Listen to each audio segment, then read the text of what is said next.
വിശ്വാസം മങ്ങിയ കാലത്ത് സഭയ്ക്ക് വെളിച്ചമായി ഇടയൻ. ഫ്രാൻസിസ് മാർപ്പാപ്പയ്ക്ക് വിട. ആഗോള കത്തോലിക്ക സഭയുടെ നാഥൻ ഫ്രാൻസിസ് മാർപ്പാപ്പ വിടവാങ്ങി.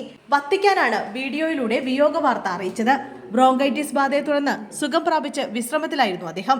ഈസ്റ്റർ ശുശ്രൂഷകളിൽ അടക്കം പങ്കെടുത്ത ശേഷമാണ് അദ്ദേഹം വിടവാങ്ങിയത്. ലാറ്റിൻ അമേരിക്കൻ രാജ്യങ്ങളിൽ നിന്നുള്ള ആദ്യത്തെ മാർപ്പാപ്പയായിരുന്നു അദ്ദേഹം. വിശ്വാസമങ്ങിയ കാലത്ത് സഭയ്ക്ക് വെളിച്ചമായി മാറിയ ഇടയൻ. മാറിയ കാലത്തിന്റെ ബോധ്യങ്ങൾക്കനുസരിച്ച് സഭയിലും പരിവർത്തനങ്ങൾ വരുത്തിയ വൈദികനായിരുന്നു ഫ്രാൻസിസ് മാർപ്പാപ്പ. അപ്പോഴും പല യാഥാസ്ഥിക നിലപാടുകളെയും ചേർത്തു പിടിച്ച സഭാനായകൻ. കത്തോലിക്ക സഭയ്ക്കും ലോക ജനതയ്ക്കും ഫ്രാൻസിസ് മാർപ്പാപ്പയെ ഒരിക്കലും മറക്കാനാകില്ല. റോമൻ കത്തോലിക്ക സഭയെ നയിച്ച ആദ്യ ലാറ്റിൻ അമേരിക്കനായ ഹോർഗെ മരിയോ ബെർഗോളിയോ തന്റെ പേര് സ്വീകരിച്ചത് മുതൽ വ്യത്യസ്തനായിരുന്നു. കത്തോലിക്ക സഭയുടെ 2000-ലധികം വർഷത്തെ ചരിത്രത്തിൽ ആദ്യമായാണ് ഫ്രാൻസിസ് എന്ന പേര് ഒരു മാർപ്പാപ്പ സ്വീകരിക്കുന്നത്.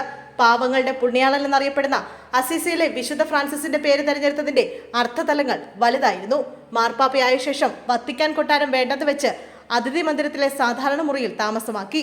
ലോകത്തിലെ സ്വാധീനമുള്ള വ്യക്തിത്വങ്ങളിൽ ഒരാളായി നിന്ന് ദരിദ്രർക്കും സ്ത്രീകൾക്കും യുദ്ധങ്ങളിലെ ഇരകൾക്കുമെല്ലാം വേണ്ടി വാദിച്ചു.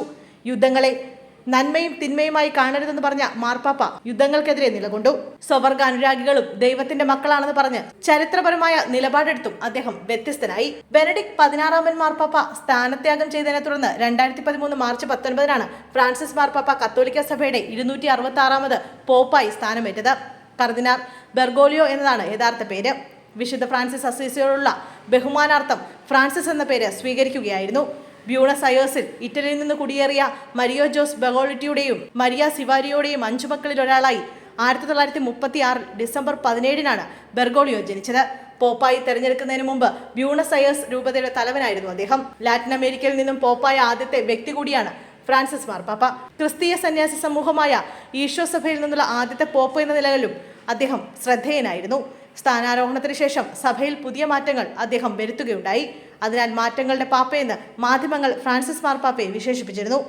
1958 മാർച്ച് 11 വിയോ ദേവദോയിലെ ഈശോ സഭ സെമിനാരിയിൽ ചേർന്നാണ് ബെർഗോളിയോ വൈദിക പഠനം ആരംഭിച്ചത്. 1960 സാൻ മിഗേലിലെ കൊളോസിയോ മാക്സിമോ സാൻ ജോസിൽ നിന്ന് തത്വശാസ്ത്രത്തിൽ ലെൻഷരിയേറ്റ് നേടി. 1967 ബെർഗോളിയോ ദൈവശാസ്ത്ര പഠനം പൂർത്തിയാക്കി. 1969 ഡിസംബർ 13 വൈദിക പട്ടം സ്വീകരിച്ചത്.